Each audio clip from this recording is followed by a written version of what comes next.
Bonsoir, bonsoir frères et sœurs dans le Seigneur. Nous rendons grâce à Dieu pour notre étude biblique de ce soir. C'est Dieu qui nous a donné la force, ce temps et l'opportunité de pouvoir parler de sa part. Et ce soir, nous rendons grâce à ce Dieu-là pour sa présence au milieu de nous et pour cette opportunité qu'il nous donne afin de pouvoir écouter sa parole et fortifier notre foi parce que nous en avons besoin. Frères et sœurs dans le Seigneur, shalom. Que la paix de Dieu soit avec vous et vous qui êtes connectés partout où vous êtes dans vos maisons, que la paix et la grâce de Dieu soient avec vous. Nous sommes très contents de nous retrouver encore ce soir autour de la parole de Dieu afin que nous puissions partager ce que le Seigneur a prévu pour nous ce soir.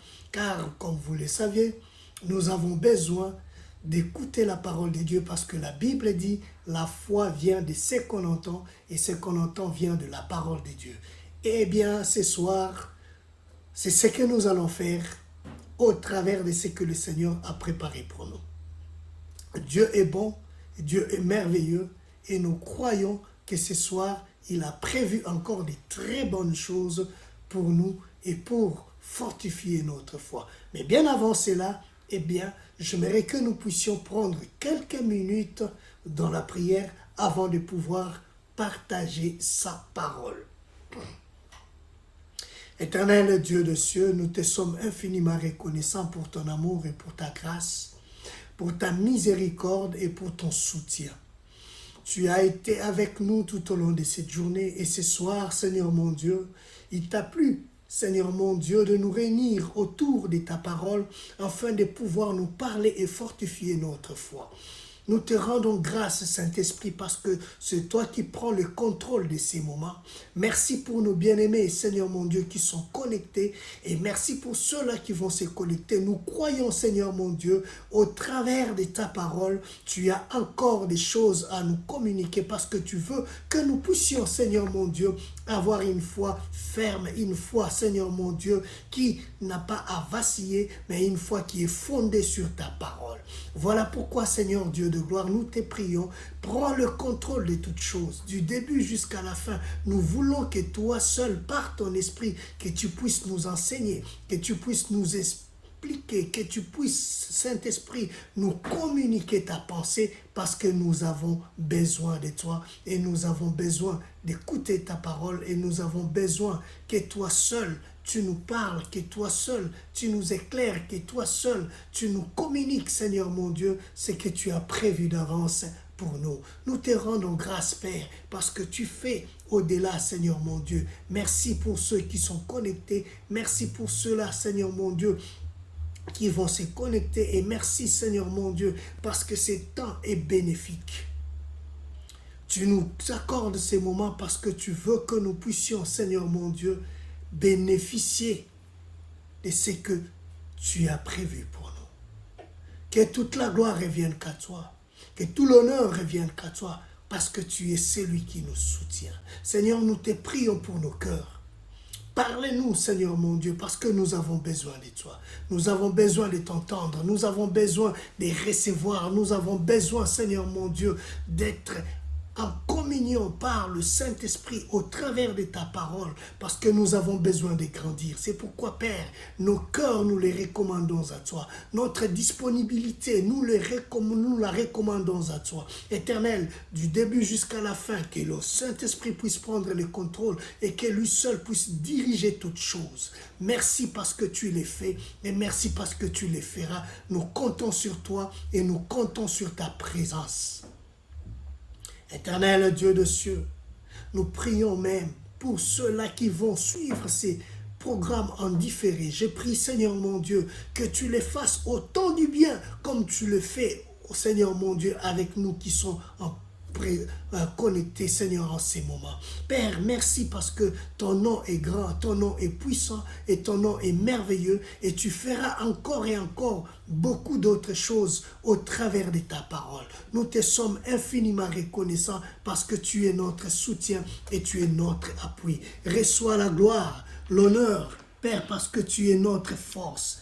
Alléluia, Glorifie ton Saint-Nom éternel. Parce que ce que tu fais, Seigneur mon Dieu, est grand. Et ce que tu fais, Seigneur mon Dieu, personne ne peut, Seigneur mon Dieu, se comparer à toi. Voilà pourquoi nous bénissons ton Saint-Nom. Voilà pourquoi nous te rendons grâce. Voilà pourquoi, Seigneur mon Dieu, nous te disons que tout l'honneur revienne qu'à toi. Que toute la gloire revienne qu'à toi. Parce que tu es notre force et tu es notre soutien. Alléluia.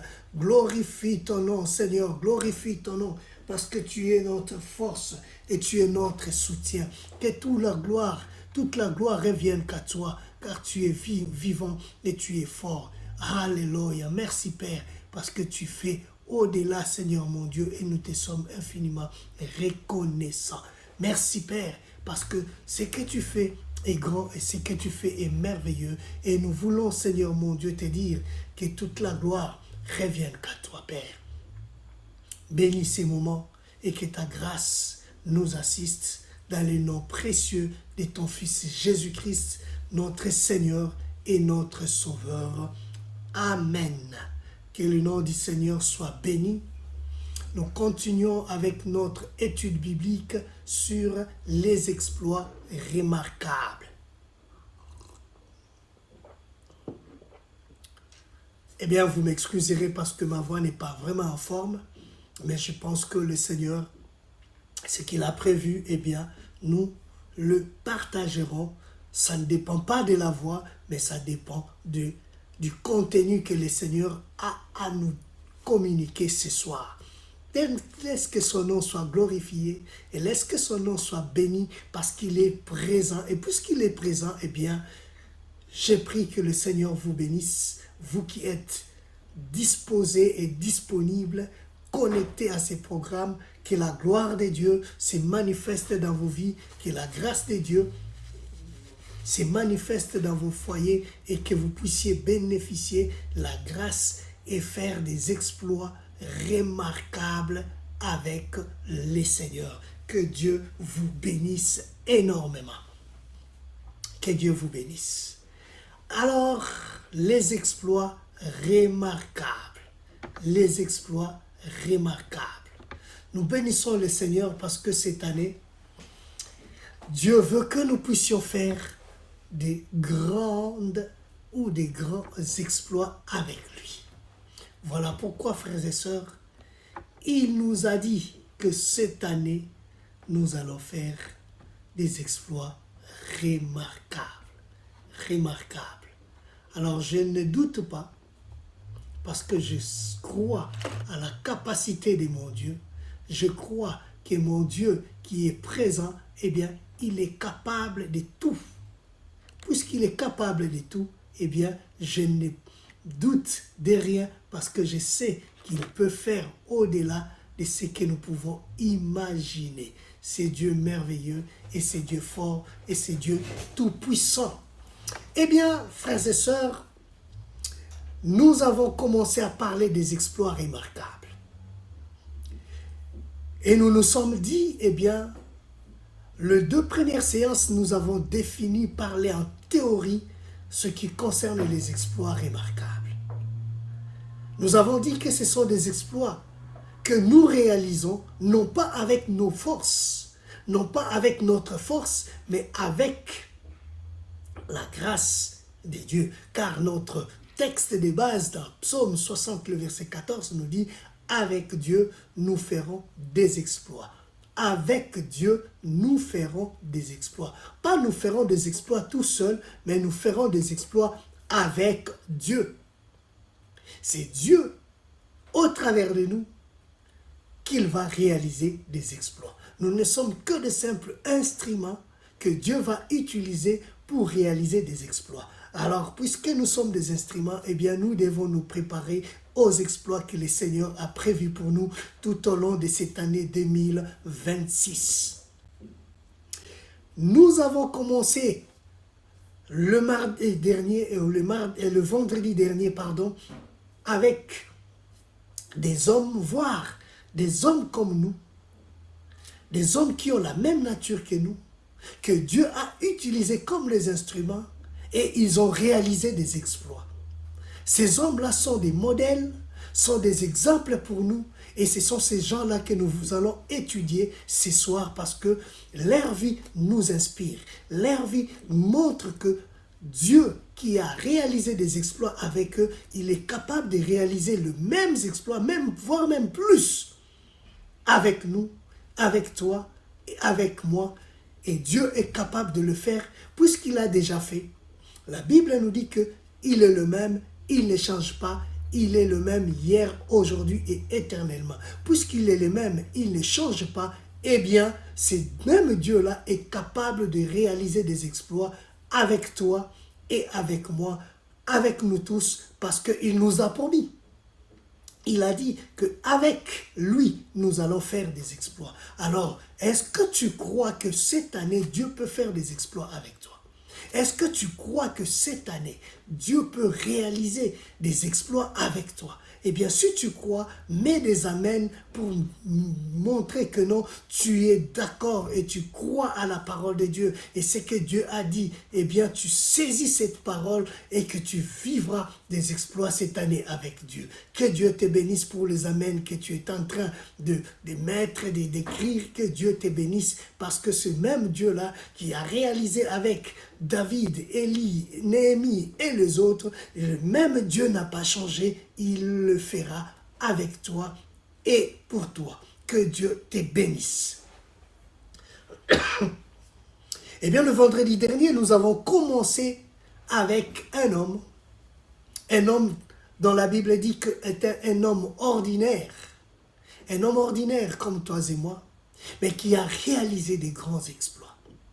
Et cet homme s'appelle Élie. Et nous étions dans 1 Roi chapitre 17. La Bible nous dit que Élie le Tishbite est sorti, est venu voir le roi Akab pour lui dire que c'est toi qui troubles les pays. C'est toi qui mènes les désordres dans le pays.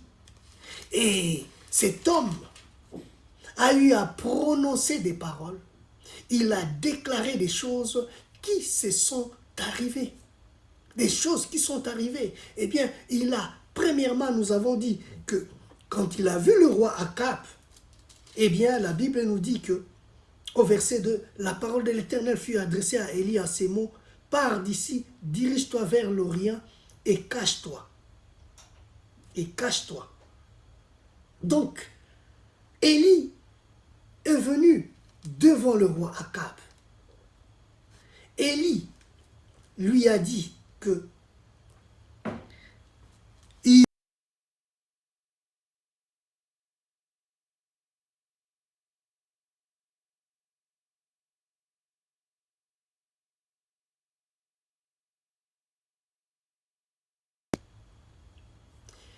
n'y aura pas la pluie si ce n'est qu'à ma parole. Ça, c'est Élie qui l'a dit au roi Akab. Au roi Akab. Élie a prononcé une parole. Il a prononcé la parole, il a dit au chapitre 1, il dit, c'est au chapitre 17, le verset 1, la Bible dit: Élie le Tishbite, l'un des habitants de Galade, dit à Akab: l'Éternel est vivant, le Dieu d'Israël, dont je suis le serviteur, il y aura des années-ci ni rosée, ni pluie, sinon à ma parole. Donc, la parole d'un homme, Élie, a arrêté la pluie. Il a annoncé la sécheresse. Et cette sécheresse a duré 3 ans et demi. C'est un exploit, frère. Un homme, par sa parole, il a arrêté la pluie pendant 3 ans et demi. Ça, c'est parmi les exploits que Élie a fait. Et nous avons dit que pendant qu'il a déclaré 3 ans et demi, au verset 2, la Bible nous dit que Dieu lui a conduit, lui a dirigé d'aller au torrent de Kérit.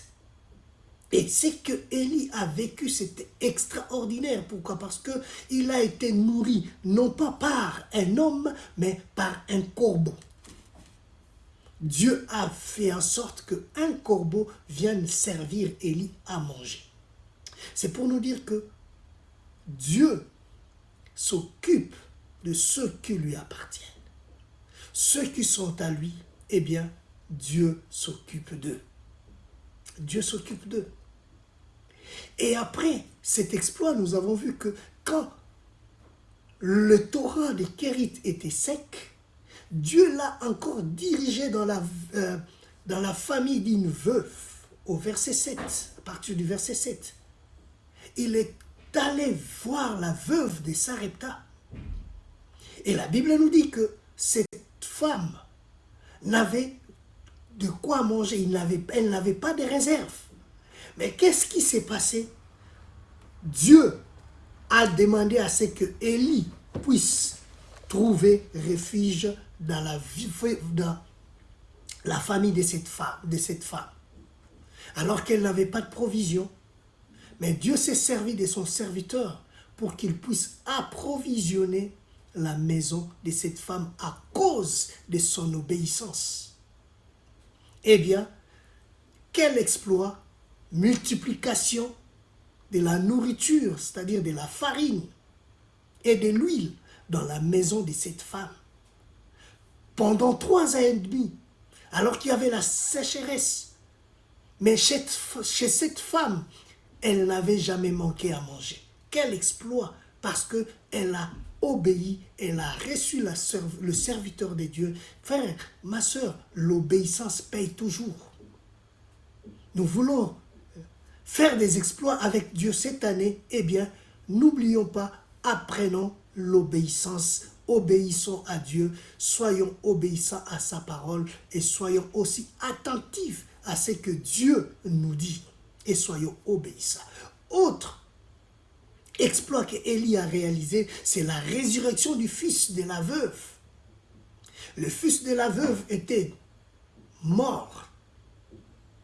Et quand la veuve est venue voir son serviteur, eh bien, cette veuve, Élie, qu'est-ce qu'elle a fait? Il a prié pour cet enfant. Il a imploré la grâce de Dieu. Il a insisté dans sa prière. Eh bien, Dieu a rendu l'âme de cet enfant à son corps.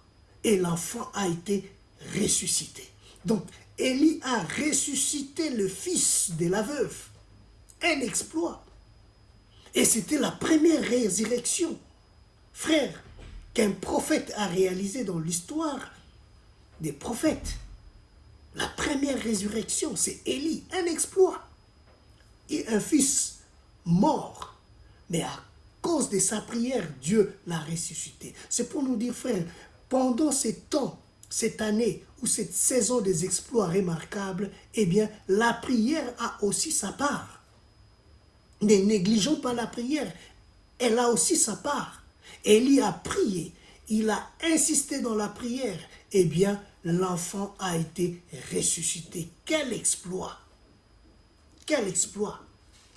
Et là, nous sommes au chapitre 18.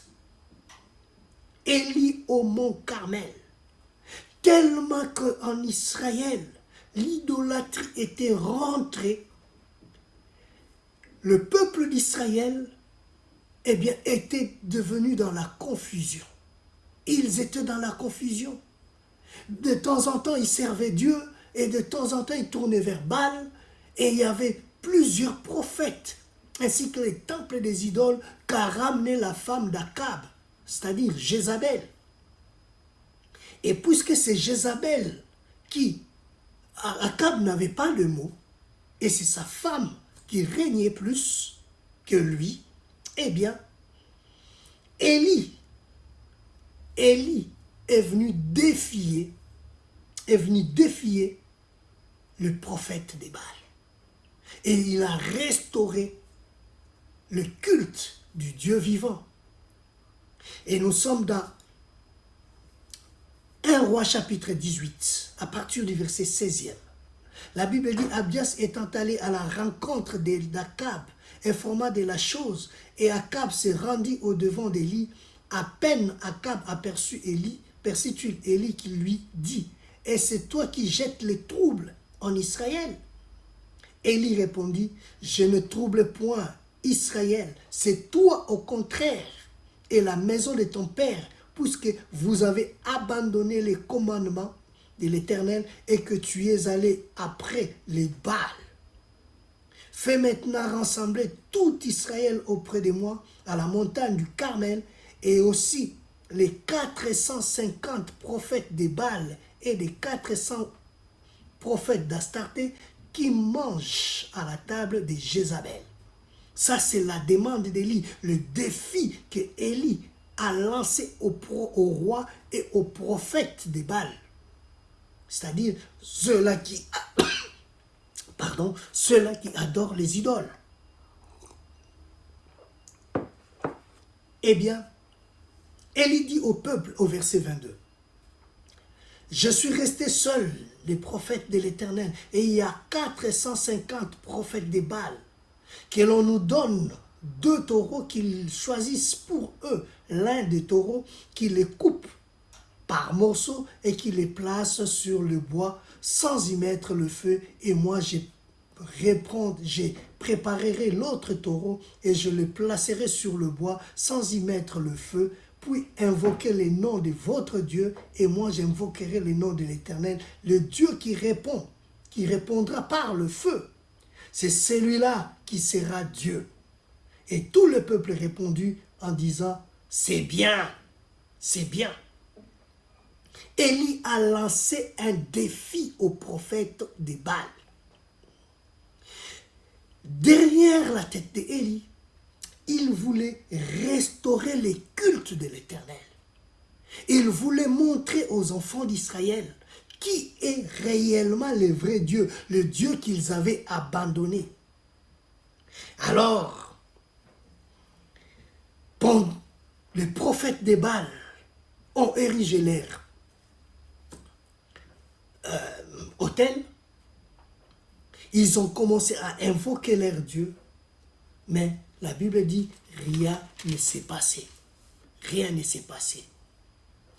Eh bien, Élie dit alors à tout le peuple, au verset 30, « Approchez-vous de moi. » Tout le peuple s'approcha de lui, et le peuple s'approcha de lui, et Élie rétablit l'autel de l'Éternel. Écoutez bien, Élie rétablit l'autel de l'Éternel qui avait été renversé.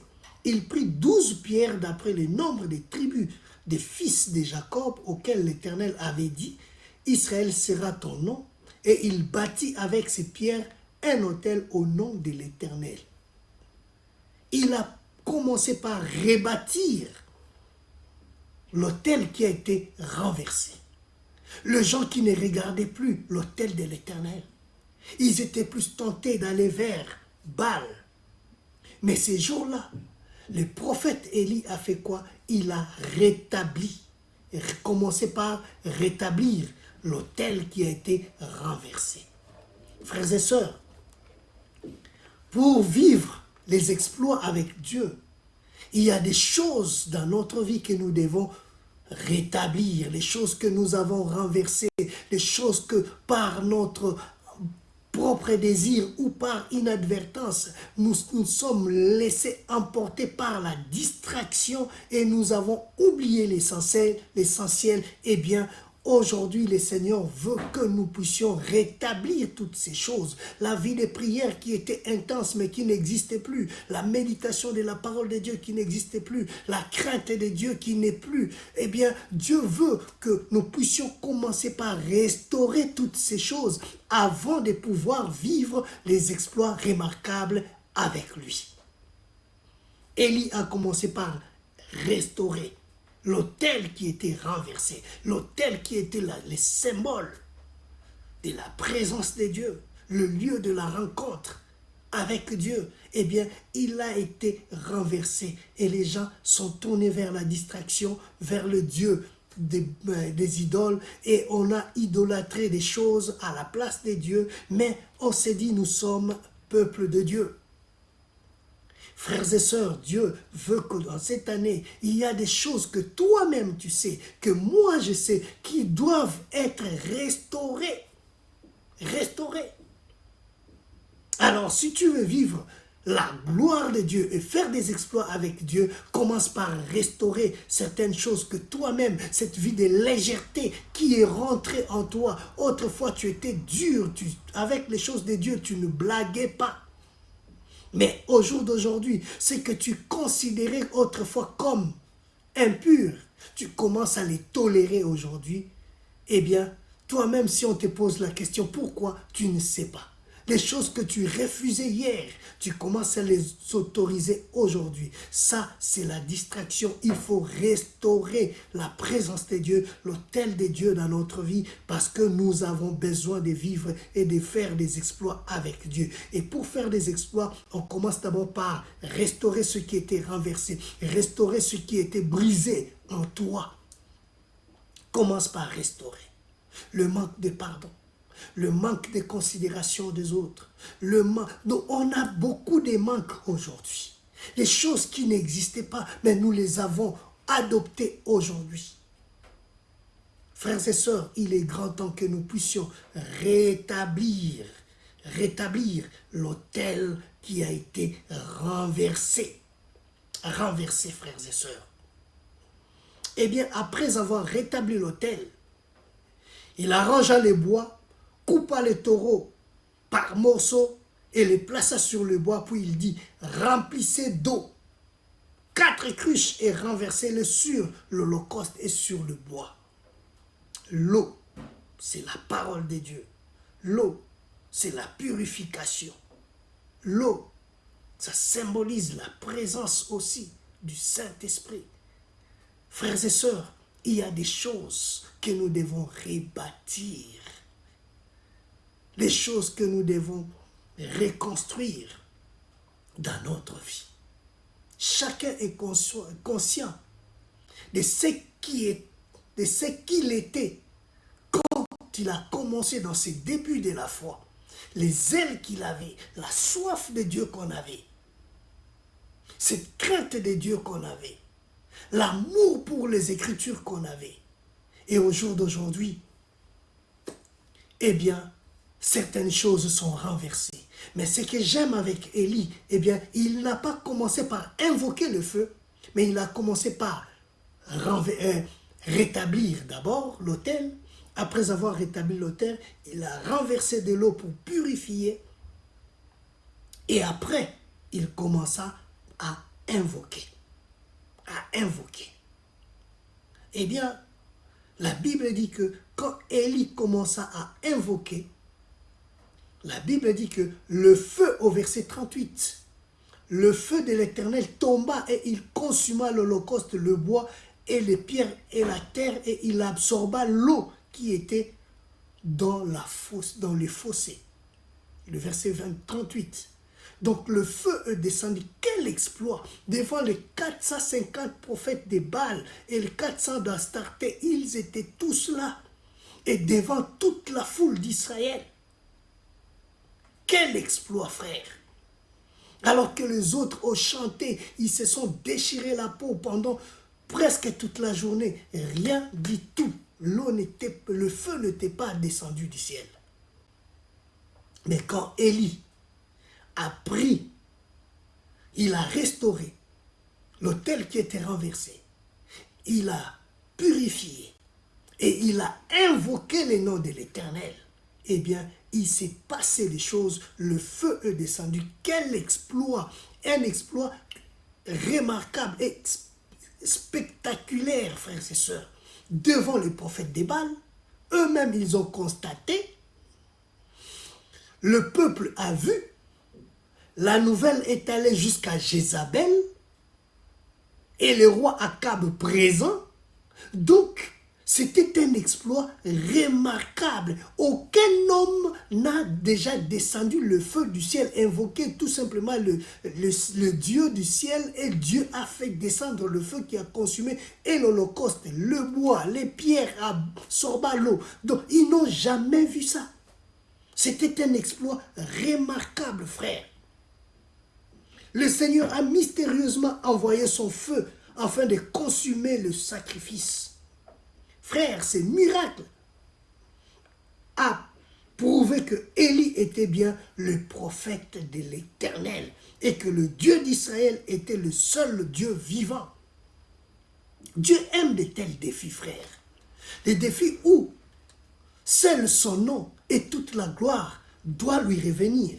Non pas la gloire pour nous, mais la gloire pour lui. C'est pourquoi dans cette saison des exploits remarquables, faisons très attention. Parce que, mine de rien, nous pouvons oublier que ce n'est pas nous qui opérons ou qui réalisons ces exploits, mais c'est Dieu qui réalise ces exploits. Nous pouvons facilement oublier et prendre toute la gloire avec nous et oublier que c'est Dieu qui opère toutes choses. C'est très important, frères et sœurs. Très, très important. Rendons grâce et gloire à notre Dieu.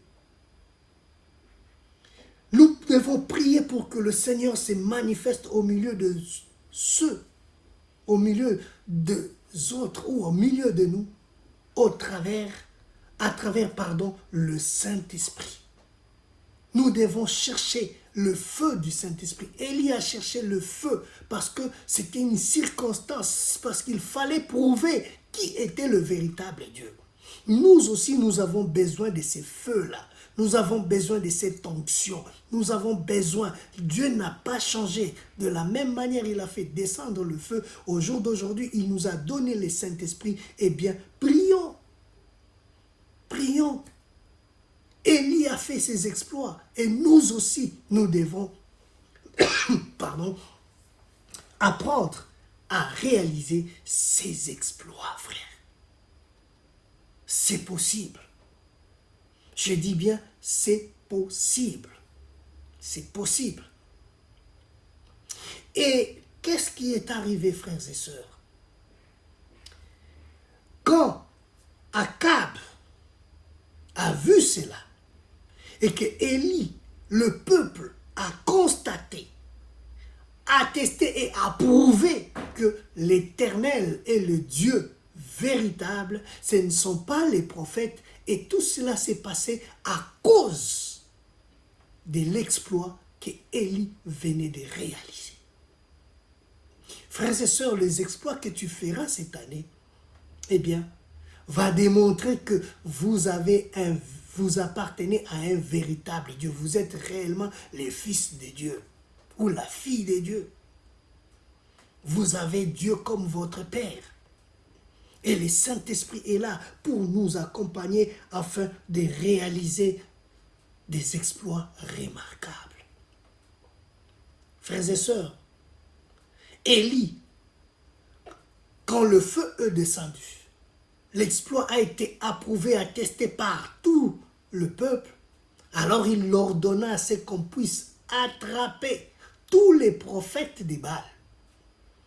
Ça, c'est la purification, frère. On les a tous attrapés, égorgés un par un. Un par un. Pour montrer que non, c'est Dieu qui règne ici. Ce n'est pas vous, c'est Dieu qui règne. On devrait normalement restaurer le culte de Dieu. On devait restaurer. Et une fois que les prophètes des Baals sont encore dans le pays, eh bien, on peut encore reconstruire l'autel des Baals. Alors, il faut les exterminer. C'est pourquoi, frère, avec les péchés, on ne le blague pas. Il faut le bouter dehors, le mettre dehors, le péché, et chercher la sanctification. Quand ils ont fini d'exterminer les prophètes des Baals, eh bien, la nouvelle est allée jusqu'à la reine Jézabel. La reine Jézabel, elle a pris la résolution pour dire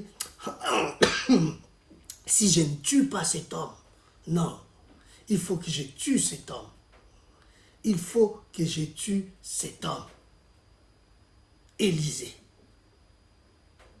Élisée. La Bible dit que en peu d'instants, le verset 45, le ciel s'obscurcit.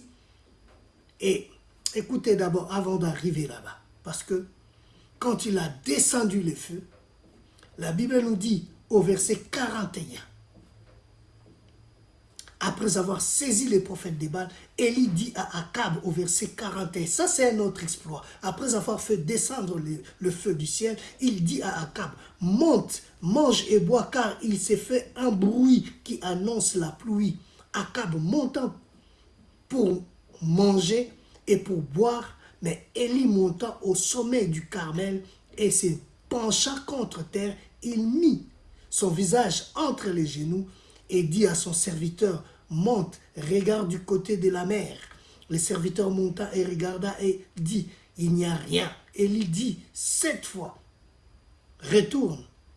Et à la 7e fois, il dit, voici un peu de nuage qui s'élève de la mer et qui est comme la paume de la main d'un homme. Élie dit, monte et dit à Akab, attelle et descends afin que la pluie ne t'arrête pas. En peu d'instants, le ciel s'obscurcit par des nuages, le vent s'établit, monta sur son char et partit pour Jizréel. Et la main de l'Éternel fut sur Élie, qui se saignit le rein et courut devant Akab jusqu'à l'entrée de Jizréel.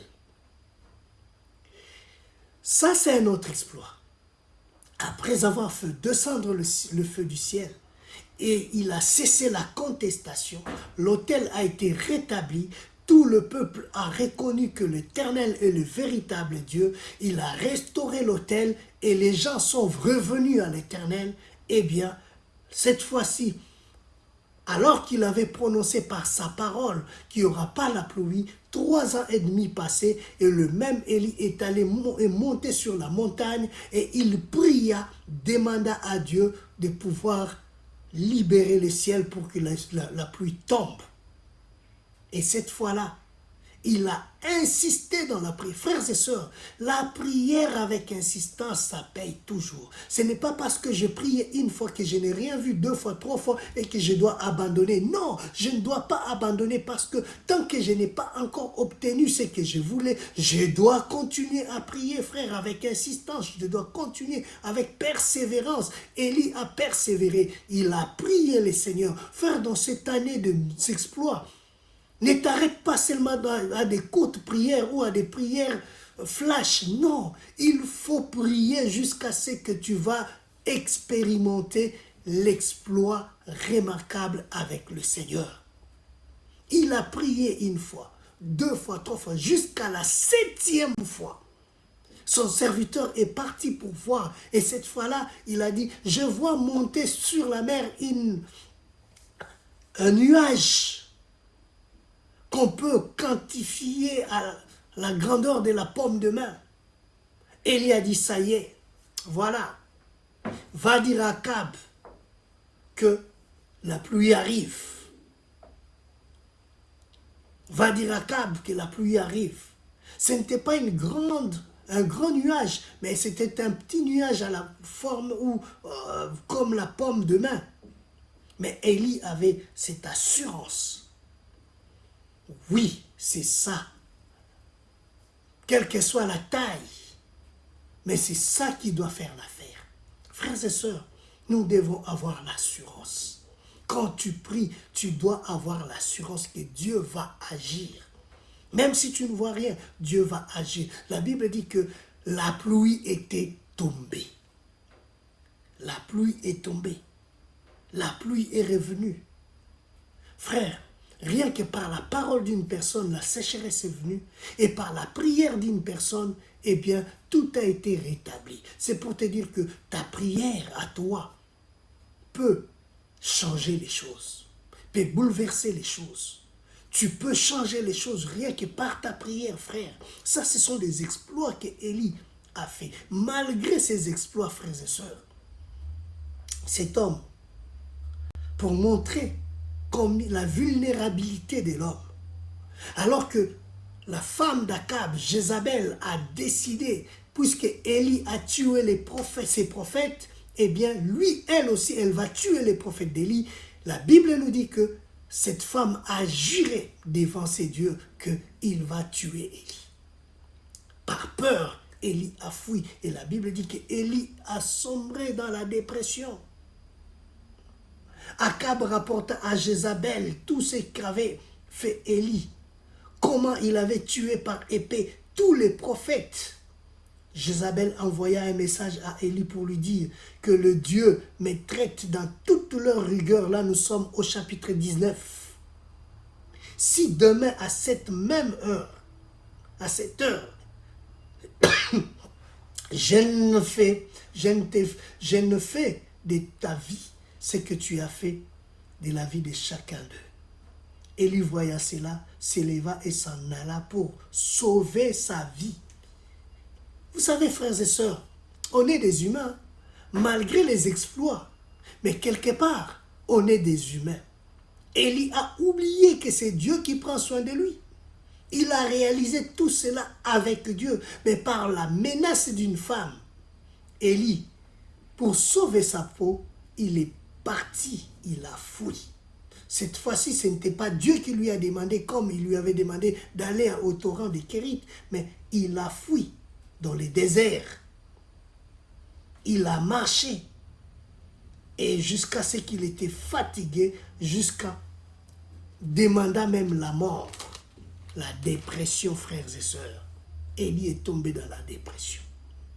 Mais ce que j'aime avec Dieu, malgré tout cela, Dieu est toujours là pour nous réconforter, pour nous restaurer et pour nous rétablir.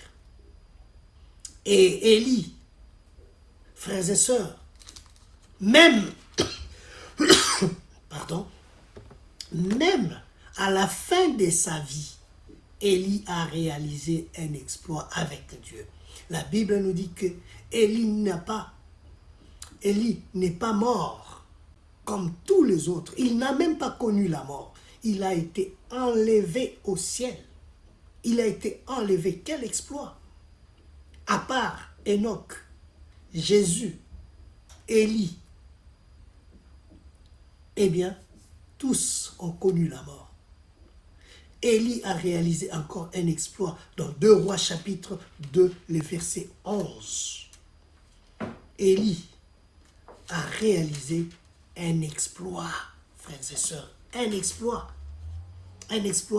remarquable. Les chars de l'Éternel sont venus le chercher et il est monté au ciel, frère. C'est pour nous dire que Dieu ne nous a pas oubliés. Quand tu sers le Seigneur avec fidélité, sache-le que Dieu est toujours là pour toi. Peut-être tu ne seras pas enlevé comme Élie, mais tu peux bénéficier des grâces de Dieu d'une manière particulière. D'une manière particulière, parce que Dieu est avec nous, frères et sœurs. Il est avec nous. C'est pourquoi nous ne devons pas, frères et sœurs, abandonner. Non, nous ne devons pas abandonner. Élie a réalisé des exploits qui nous dépassent. Ne pas abandonner trop vite dans la prière. Nous devons attendre, frères et sœurs, avec foi, la réponse de notre Dieu. Parce que Dieu est toujours là pour soutenir ceux qui lui appartiennent. Dieu restaure, il a restauré Élie physiquement et spirituellement. C'est pour nous dire que Dieu ne les rejette pas, malgré sa faiblesse, Dieu ne l'a pas rejeté. Dieu prend soin de ses serviteurs épuisés. Je ne sais pas ce que tu es en train de traverser. Peut-être tu es épuisé par je ne sais pas quoi, mais laisse-moi te dire que Dieu qui prend soin de ses serviteurs, malgré l'épuisement, Dieu a restauré Élie physiquement et spirituellement. Dieu prend soin de toi dans cette année des exploits remarquables parce qu'il n'a pas fini avec toi. Il n'a même pas réalisé des exploits qu'il t'a promis. Alors, il ne va pas t'abandonner, il ne va pas te rejeter. Quelle que soit la fatigue, Dieu prend soin de toi, prend soin de ses enfants et de ses serviteurs. Épuisés, Dieu prend soin d'eux. Il suffit tout simplement que tu reconnaisses ta fatigue spirituelle, accepter les repos et l'encouragement de Dieu. accepter le repos et l'encouragement divin et Dieu va te restaurer. Quel que soit le degré de ton épuisement, Dieu va te restaurer. Il va te restaurer, frère. Et, comme je l'ai dit, il a été enlevé au ciel. Notre Élie est parti. Mais avant de partir, il a transmis à Élisée, qui était son serviteur.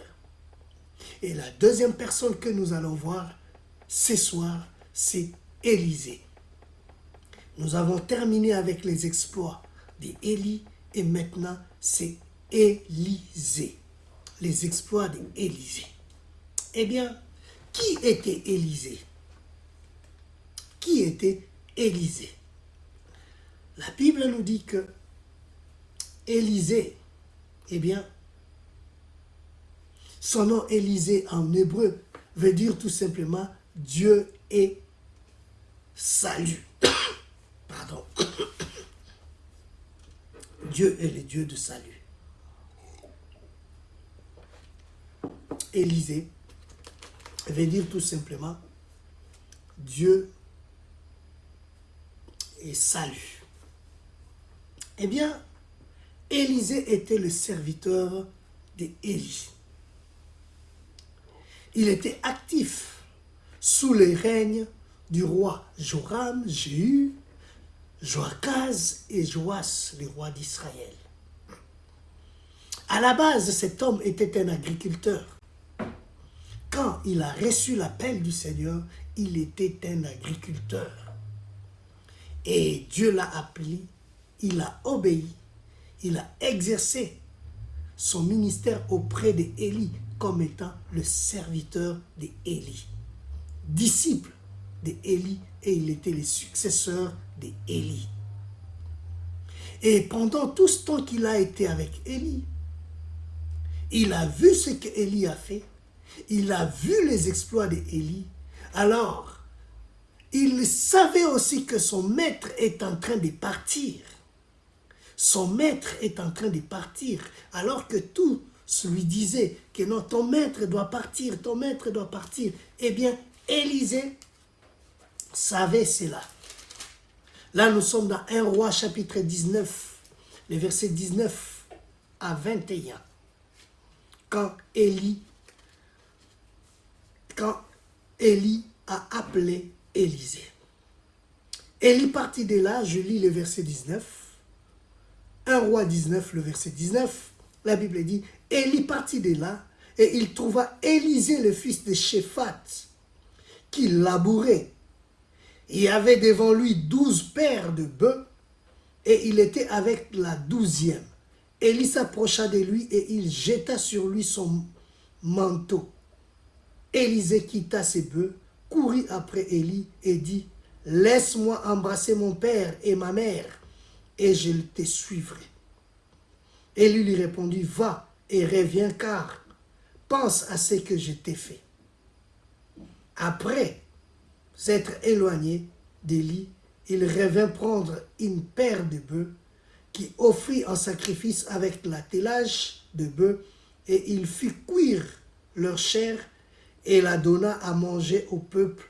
Puis il se leva, suivit Élie et fut à son service. Il fut au service d'Élie. Frères et sœurs, c'est pour nous dire que l'appel de cet homme, il n'était pas un homme pauvre. Il était un agriculteur, un entrepreneur, avec 12 paires de bœufs. Il labourait la terre. C'est que 12 paires de bœufs, c'est que c'était un grand champ. Mais quand Dieu l'a appelé, cet homme a fait quoi? Il a tout abandonné. Il a tout laissé. Il est parti suivre le Dieu qu'il a appelé. Frères et sœurs, des fois nous pensons que servir Dieu c'est une affaire de pauvres, des gens qui n'ont pas de préoccupations, qui n'ont pas des choses à faire. Non, on se trompe. On se trompe. Élisée était un entrepreneur, mais quand Élie l'a appelé, il a tout laissé pour suivre Élie. Et il a longtemps été serviteur d'Élie. La Bible dit qu'il était celui qui versait l'eau dans le main d'Élisée. Donc Élisée versait de l'eau dans le main d'Élie. Quand Élie veut laver les mains, Élisée doit être là pour verser de l'eau. Quand Élie a besoin de quelque chose, Élisée doit être là pour lui apporter. Et la Bible dit que, et c'est comme ça qu'il a servi auprès d'Élie. Waouh! Effacé. Il était là. Mais pendant que le maître était là, lui, il était effacé. Effacé. Frère, l'humilité dans les services. L'humilité dans les services. Élisée est en train de nous enseigner l'humilité dans les services. L'obéissance et l'humilité. Il a obéi à l'appel de Dieu, mais il est resté fidèle à servir le Seigneur sous le leadership d'Élie. Mais il était effacé. Effacé. Effacé, frères et sœurs. Effacé. Quelle humilité. Il ne s'est pas comparé à son maître. Ah non. S'il a compris que ça, c'est le temps du maître. Je ne peux pas interférer, c'est le temps du maître. Je lui laisse sa saison. Ma saison viendra. Mais ça, c'est la saison du maître. Je reste à son service. Et du reste, c'est lui qui m'a appelé. C'est lui qui m'a appelé. Sans Élie, je ne serais pas là aujourd'hui. Alors Dieu s'est servi de lui pour que je sois à ses côtés, apprendre.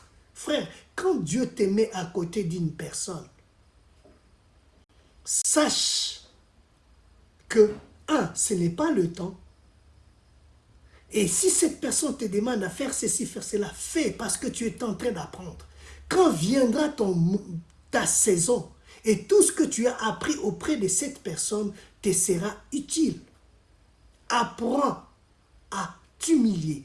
Apprends à se soumettre aux ordres de celui qui t'a appelé. Ce n'est pas pour rien que Dieu permet à ce que nous puissions travailler toujours à côté des autres. Parce que nous avons des choses à apprendre de ces hommes-là et de ces femmes-là. L'orgueil, c'est pourquoi la Bible dit l'orgueil précède la chute. Imaginez-vous si Élisée pouvait minimiser Élie. Qui pouvait connaître Élisée? Qui pouvait parler d'Élisée?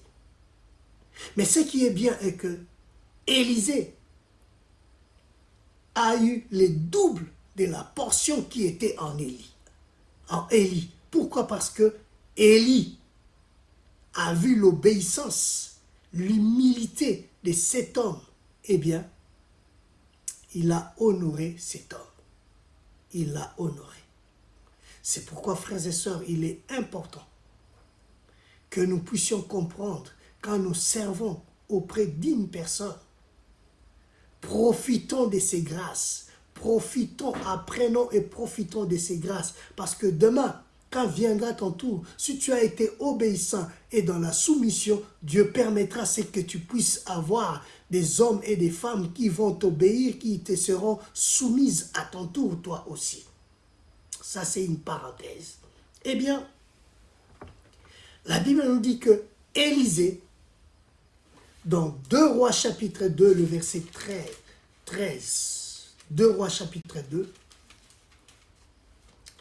2 Rois chapitre 2, la Bible nous dit, je voudrais que nous puissions lire à partir du verset 2 Rois, quand Élie est parti,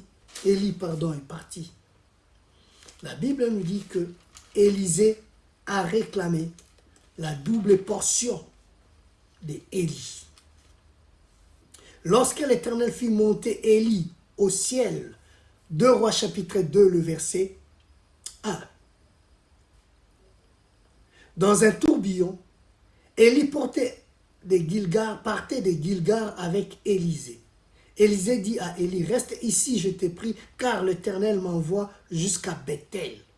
Élisée répondit, l'Éternel est vivant et ton âme est vivante, je ne te quitterai point. Et ils descendirent à Bethel. Et vous pouvez lire la suite à la maison.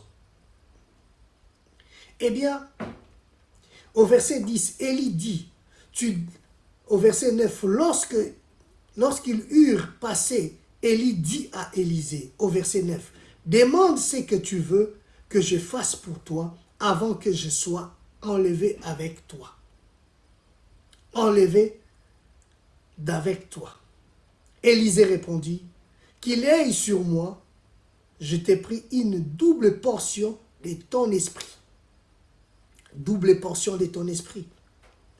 Et au verset 11, 10, Élie dit, tu demandes une chose difficile, mais si tu me vois pendant que je serai enlevé d'avec toi, cela t'arrivera ainsi, sinon cela n'arrivera pas.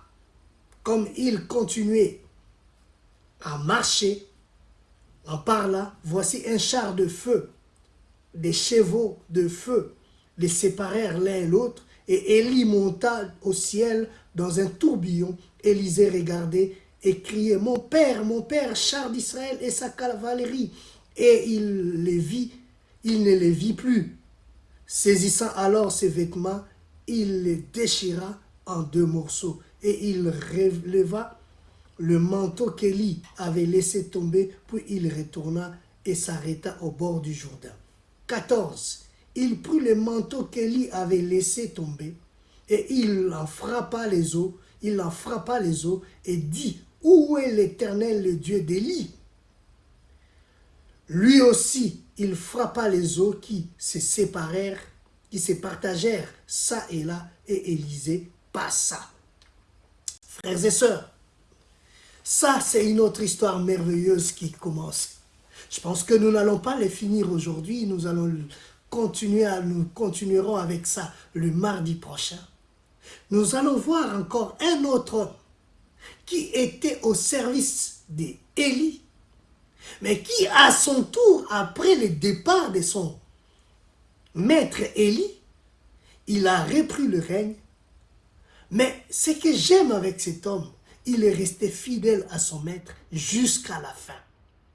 Et la Bible dit qu'il a demandé à son maître qu'il ait sur lui la double portion de ce qui était chez son maître. Il a vu faire le miracle. Il a vu son maître faire des miracles.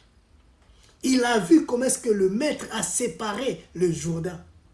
Il a vu comment est-ce que le maître a fait descendre le feu du ciel, ressusciter le fils de la veuve. Eh bien, cet homme avait la connaissance de toutes ces choses. Il avait la connaissance. Et à son tour, maintenant, alors que le père est parti, c'est lui qui doit continuer la suite. Il doit continuer la suite. Eh bien, le Seigneur veut, au travers de cet homme, que nous puissions comprendre que la puissance de Dieu manifestée à travers Élisée, peut aussi se manifester en toi et en moi aujourd'hui. Vous savez pourquoi? Parce que le Saint-Esprit est présent. Le Saint-Esprit est là. Puisque le Saint-Esprit est là, tout est possible, frères et sœurs. Alors cet homme, la séparation a eu lieu. Élie est parti. Il est resté en train de pleurer. Mais maintenant, il doit rentrer. Élie est parti, il doit retourner. Et pendant qu'il a pris le chemin de retour, il a ramassé les manteaux d'Élie. Eh bien, il se retrouve devant les Jourdains. Élie n'est pas là, lui qui a séparé les Jourdains pour que nous puissions passer. Et maintenant, que dois-je faire? Et la Bible dit, le premier exploit de cet homme, son premier exploit montre la continuité prophétique de ce qui était en Élie et qui est devenu maintenant chez lui, qui est qu'il a reçu, l'héritage qu'il a reçu de son maître Élie. La Bible nous dit, au verset 14, il ne frappa le manteau d'Élie dans le Jourdain. Et il a déclaré en disant, où est le Dieu d'Élie? Il est où le Dieu de mon maître? Si réellement, le même Dieu qui a opéré à mon maître est le même Dieu, alors que j'ai vu comment est-ce que mon maître est monté, et puisque j'ai vu, mon maître m'avait dit que j'aurais la double portion si je vois comment est-ce qu'il sera enlevé. Et je l'ai vu, je l'ai vécu. Donc, et que ce Dieu-là se manifeste maintenant. Il a frappé en disant, où est le Dieu d'Élie? La Bible dit que les eaux se partagèrent ça et là. Les eaux s'ouvrent, les Jourdains s'ouvrent. Ça, c'est le premier exploit qui confirme que j'ai la chose de mon maître. Et quand vous allez remarquer, lire, méditer les exploits d'Élisée, vous allez constater que Élisée a fait le double de ce qu'Élie avait fait. Élie a fait 7 miracles ou 7 exploits que nous avons vus en parlant d'Élie. Nous avons vu les 7 miracles ou les 7 exploits que Élie a réalisés. Mais quand vous allez voir dans la vie d'Élisée, c'était le double de ce qu'Élie avait fait. Pour nous montrer que Dieu est fidèle dans sa parole. Il confirme la parole de ses serviteurs. La Bible dit que Élisée a ouvert le Jourdain et il est passé à pied sec. Élisée traverse le Jourdain avec le manteau d'Élie, au verset 14. Dieu confirme publiquement l'appel d'Élisée. Dieu a confirmé publiquement l'appel d'Élisée. Le même Dieu qui a agi à travers les différents serviteurs, frères et sœurs, c'est le même Dieu qui va agir, qui agit en toi en cette année de 2026. Comme il a agi avec Élisée. Le même Dieu qui avait agi à Élie, c'est le même Dieu qui a agi dans la vie d'Élisée. C'est le même Dieu. Et c'est le même Dieu qui a agi à travers les différents prophètes et différents serviteurs de Dieu. Eh bien, depuis l'Ancien Testament jusqu'à aujourd'hui, j'aimerais te dire que le même Dieu ne s'arrête pas de faire des exploits. Les exploits dans la vie d'Élisée ne se sont pas arrêtés quand Élie est parti. Non, quand Élie est parti, lui il est parti, mais Dieu continue à faire des exploits. Il continue à faire des exploits. C'est pourquoi, en cette année 2026, j'aimerais dire à quelqu'un que les exploits ne s'arrêtent pas à la mort d'un homme ou à la mort d'un serviteur. Non. Les exploits continuent. Continuent. Jusqu'à ce que toi aussi tu es appelé à faire des exploits. Comme Élisée était appelé à faire des exploits, toi aussi tu es appelé à faire des exploits. Et pas seulement dans cette année 2026, tout au long de ta vie sur la terre, Dieu attend à ce que nous puissions faire des exploits. Parce que il confirme sa parole. Il a confirmé son appel dans la vie d'Élisée. Ah, combien il est merveilleux ce Dieu-là. Il est bon, ce Dieu-là. Frères et sœurs, et quand il a continué, la Bible dit que nous sommes au chapitre, toujours au chapitre 2, à partir du verset 19. La Bible dit que vous frapperez toutes les villes fortes et toutes les villes d'élite. Vous abattrez tous les hommes. Oui, ça c'est le chapitre 3. Voilà, on est au chapitre 2 toujours, le verset 19. Les gens de la ville dirent à Élisée, voici le séjour de la ville est bon, comme le voit mon Seigneur, mais les eaux sont mauvaises et le pays est stérile. Il dit, apportez-moi un plat neuf et mettez-y du sel. Et ils les lui apportèrent. Il alla vers la source des eaux et il lui jeta du sel et dit, ainsi parle l'Éternel, j'assainis ces eaux et il n'en proviendra plus ni mort ni stérilité. Et les eaux furent assainies jusqu'à ces jours selon la parole, soulignez bien, selon la parole qu'Élisée avait prononcée. Selon la parole, pas la parole que l'Éternel a prononcée, mais selon la parole qu'Élisée avait prononcée. Quel exploit, frère! La ville était stérile. Ils avaient de l'eau. Tout était beau, mais il y avait la mort dans l'eau. On ne pouvait pas boire. On ne pouvait pas utiliser. Parce que quand il n'y a pas de l'eau, tout est stérile. Mais la Bible nous dit, frères et sœurs, Élisée, deuxième exploit, il a assaini les eaux de Jéricho.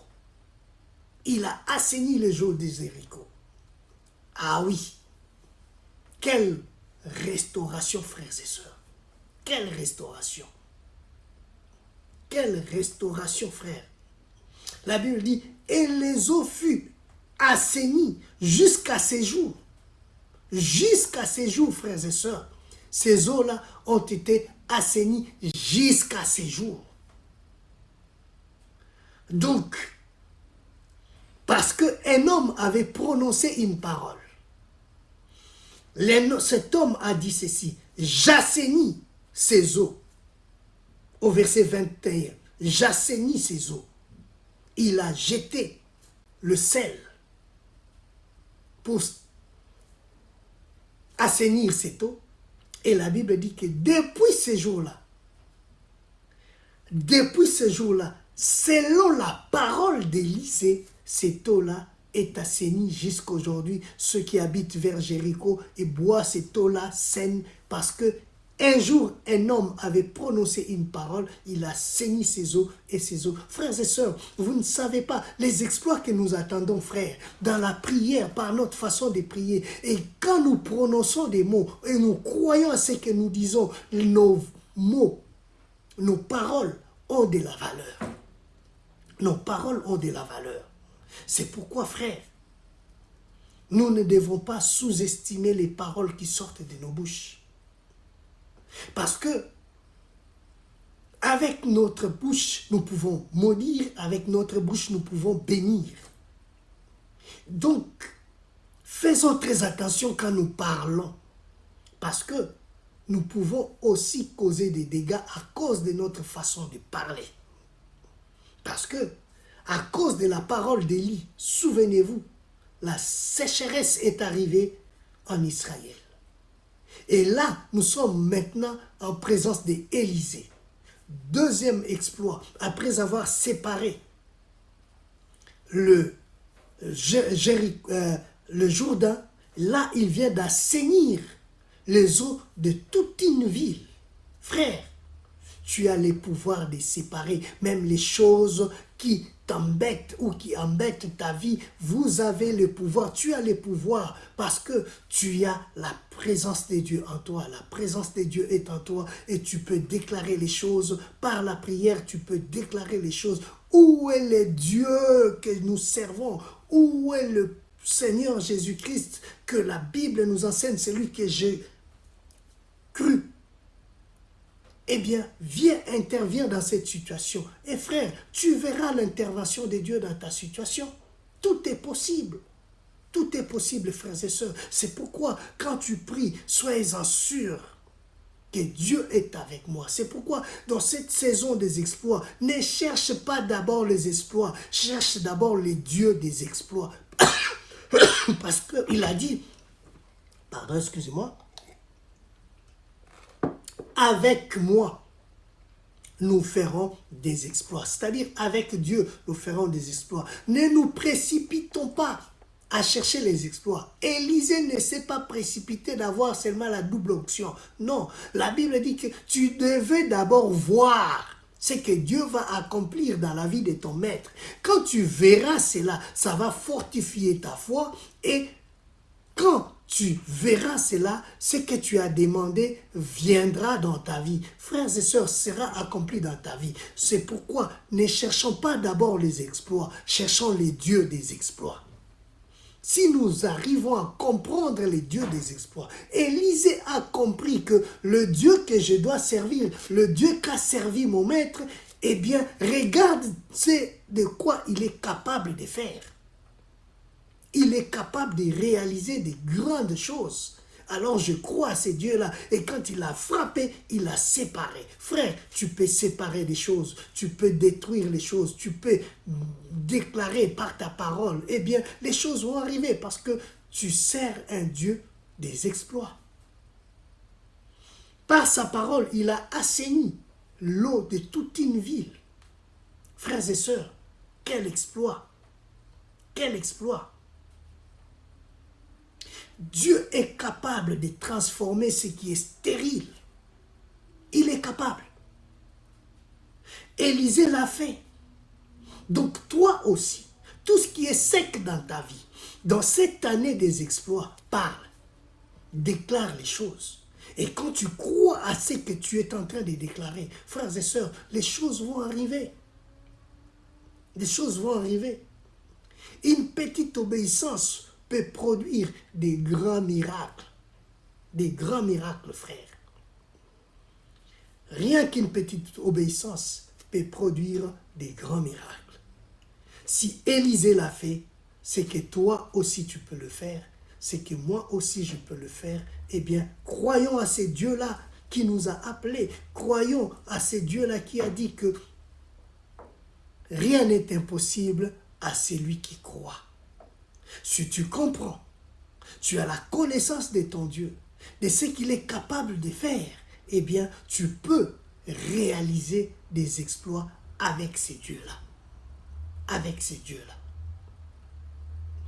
Nous allons continuer avec les autres exploits d'Élisée la prochaine fois. J'aimerais que nous puissions prendre quelques minutes dans la prière. Dire, Seigneur, je ne veux pas chercher d'abord les exploits, je veux te connaître encore plus. Comme Élisée a assisté, il voulait voir et connaître plus le Dieu qu'a servi son maître Élie. Moi aussi, je veux te connaître plus. Élève ta voix et commence à prier. Prie pour toi-même. Demande la grâce de Dieu. Demande que Dieu puisse t'aider afin que à ton tour, toi aussi, tu puisses réaliser les exploits. Que Dieu puisse fortifier ta foi. Seigneur, fortifie ma foi. J'ai besoin, moi aussi, de comprendre. J'ai besoin, moi aussi, de vivre des exploits. Mais je ne peux pas le vivre sans pour autant, Seigneur mon Dieu, m'attacher à toi. J'aimerais rester à côté de toi, marcher dans l'obéissance, vivre, Seigneur, ta parole. Vivre, Seigneur mon Dieu, Père, avec toi. Et marcher dans l'obéissance, loin du péché. Je ne cherche pas d'abord les exploits, mais j'aimerais te connaître. J'aimerais encore te connaître davantage, toi le Dieu des exploits. C'est pourquoi, Seigneur, j'abandonne ma vie entre tes mains. Je prie que toi seul tu me soutiennes. Je prie que toi seul tu me fortifies. Au travers de ton esprit, que tu nourrisses ma foi pour que je ne puisse pas, Seigneur mon Dieu, à vaciller, mais que je m'attache à toi et que je crois à ta parole et que je mette ma foi en toi pour que je puisse vivre des choses que tu as réservées d'avance pour moi, les exploits remarquables. Je bénis ton Saint-Nom, Père, et je crois, Seigneur mon Dieu, que c'est temps, Seigneur mon Dieu, tu m'as fortifié et tu as fortifié mon frère. Je prie, Seigneur mon Dieu, que tu te révèles encore dans nos vies pour que nous puissions vivre des exploits remarquables. Seigneur, bénis chaque personne qui est connectée en ces lieux, même ceux qui vont nous suivre, que tu les bénisses et que ta grâce soit sur chacun. Bénis ton Église dans les noms précieux de Jésus, notre Seigneur et notre Sauveur. Amen. Frères et sœurs, que Dieu vous bénisse. Comprenez que si Élie a réalisé des exploits, Élisée aussi à son tour a réalisé les exploits. Donc, pour nous dire que les exploits ne s'arrêtent pas seulement quand le serviteur est mort. Mais nous qui sommes vivants, nous sommes aussi les serviteurs de l'Éternel. Cette parole de Psaume 60, le verset 14, avec Dieu nous ferons des exploits, est toujours d'actualité. Tu peux vivre des exploits, tu peux réaliser les exploits et tu peux aussi faire au-delà de ce que eux ont vécu. Que Dieu te bénisse et que Dieu t'accorde la paix, la joie et que Dieu visite ta famille. On se retrouve le dimanche dans notre culte dominical de 10h à midi. Que Dieu vous bénisse et que Dieu soit avec vous. Bonne soirée à tous.